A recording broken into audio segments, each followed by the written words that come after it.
Täna räägin sellest, kuidas on hea noote üksteise külge kleepida, kui sul on mitmeleheline pala. Ma olen ühe lehe juba ära kleepinud. Taaskasutame, eks. Ja hunnik on veel kleepida.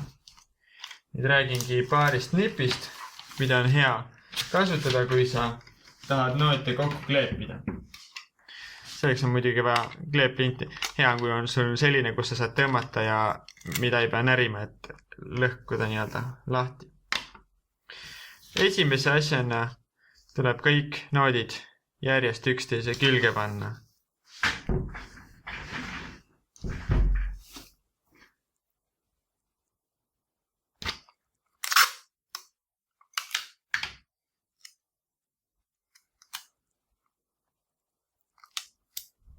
Mõistlikum on panna kleeplint pikuti, siis ta katab suurema ala korraga.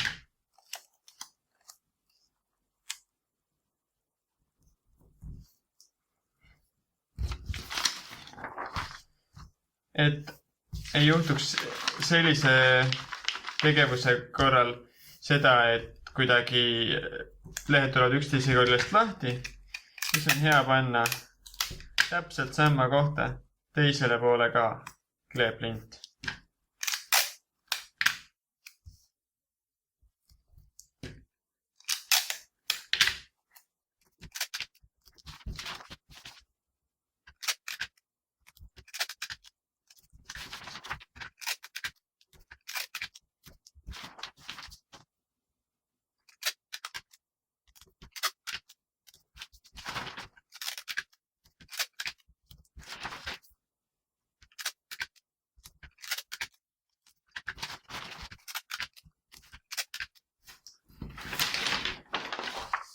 Nii, nüüd ma olen kõik lehed kleepinud järjest üksteise külge.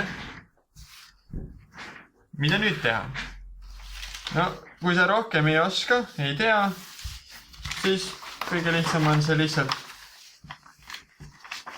järjest kokku võetada niimoodi, et kui ma otsast hakkan minema, panen just noodipuldi peale, järjest kerin seda edasi. Saab läbi. Aga mõnikord juhtub, et läheb nii ja hops ja kõik on maas hunnikus ja siis otsi jälle pane kokku. Mida teha sellises olukorras? Oleks ju hea, kui ma saakski võtta teda niimoodi raamatuna. Aga seda on väga lihtne teha. Tegelikult ma pean lihtsalt teadma, millised lehed üksteise külge kleepida veel teiselt poolt ka. Ja kuidas ma seda teen? Võtan alguses niipidi lahti. Tahan, et need oma vahel oleks koos. Kleeplindi siia.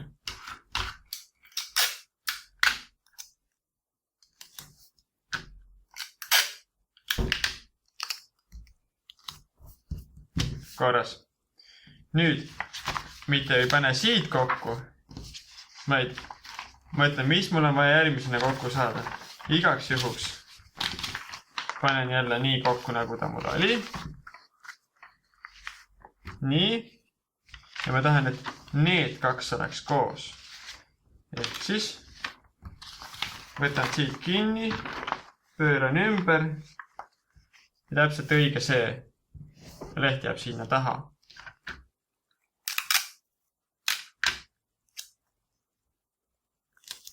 Kleebin nüüd need jälle kokku.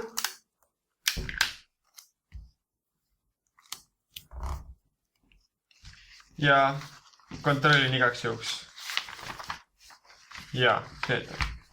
Ja nüüd on viimane, mis ma tahtsin, et käiks niimoodi. Ehk siis kaks otsa peavad minema kokku. Alati on mõistlik paar korda üle kontrollida, kui see ei ole kindel, sest kleeplinti lahti tirides võib paberit lõhkuda.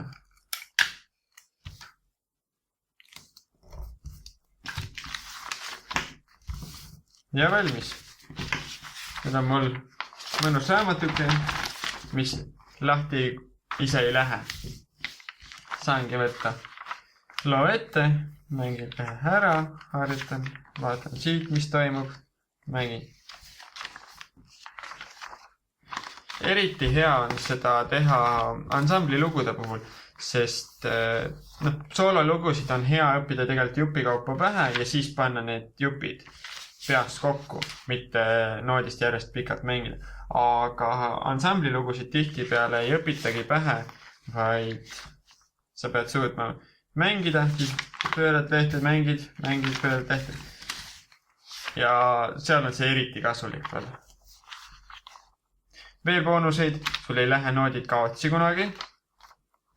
Selles mõttes, et sul mängid, kus mul see leht on. Kõik lähevad järjest. Ei ole üldse sellega muret.